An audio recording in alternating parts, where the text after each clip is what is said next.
All right, I'm going to walk you through performing pelvic tilts in the hands and knees or quadruped position.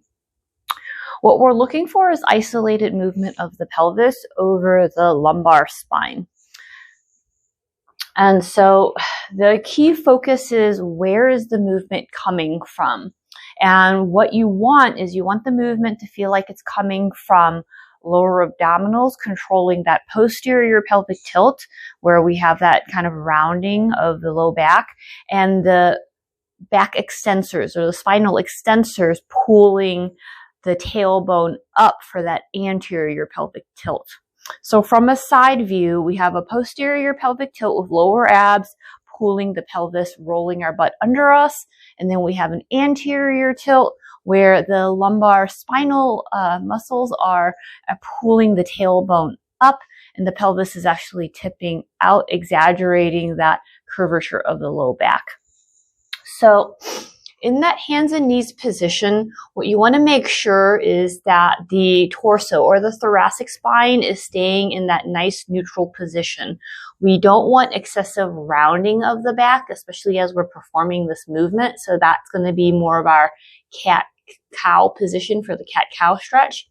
And of course, we don't want to have our belly just kind of like drop down with no tone into the shoulder. So in that hands and knees position, I want you to focus on contracting those lower abdominals for that posterior pelvic tilt. It's going to feel like you're doing almost like a little reverse crunch. And you want to feel and see that the tailbone is starting to point towards the ground.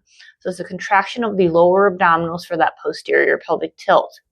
For that anterior tilt, we want to, again, feel that lumbar paraspinal muscles pulling the tailbone up, and then you can kind of see that now the curvature of my low back arches into the anterior pelvic tilt.